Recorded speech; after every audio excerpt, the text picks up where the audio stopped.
হাজী মোহাম্মদ মহসিন ছিলেন একজন প্রখ্যাত বাঙালি জনহিতৈষী, সমাজসেবক ও দানবীর, যিনি অবিভক্ত বাংলায় শিক্ষা ও জনকল্যাণে অসামান্য অবদান রেখেছিলেন। ১৭৩২ সালে হুগলিতে জন্মগ্রহণকারী এই শিয়া মতাদর্শী সুফি ব্যক্তিত্ব আজীবন অবিবাহিত থেকে নিজের বিশাল সম্পত্তি মানুষের সেবায় ওয়াকফ করে গেছেন। তাঁর অমর কীর্তির মধ্যে হুগলি ইমামবাড়া ও হুগলি মহসিন কলেজ অন্যতম।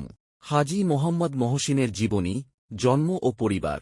১৭৩২ সালের ৩রা জানুয়ারি পশ্চিমবঙ্গের হুগলি শহরে এক সম্ভ্রান্ত মুসলিম পরিবারে তিনি জন্মগ্রহণ করেন। তাঁর পিতা হাজী ফয়জুল্লাহ ছিলেন পারস্য থেকে আসা একজন ধনী জায়গিরদার এবং মাতা জয়নাব খানম।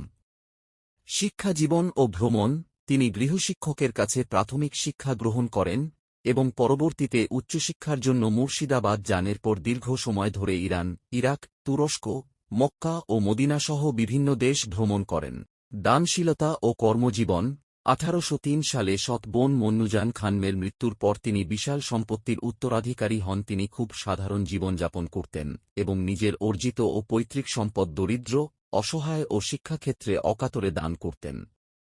মহসিন ফান্ড। ১৮০৬ সালে তিনি তাঁর সমস্ত সম্পত্তি একটি ওয়াকফ ট্রাস্টের অধীনে নিয়ে আসেন। এই ট্রাস্টের আয়ের একটি অংশ ধর্মীয়, একটি অংশ জনকল্যাণমূলক কাজের জন্য নির্ধারিত ছিল, যা আজও মহসিন ফান্ড নামে পরিচিত এবং এর মাধ্যমে অসংখ্য শিক্ষা প্রতিষ্ঠান পরিচালিত হয়। মৃত্যু। ১৮১২ সালের ২৯ নভেম্বর তিনি হুগলিতে ইন্তেকাল করেন এবং তাঁকে ইমামবাড়ার পাশে সমাধিস্থ করা হয়।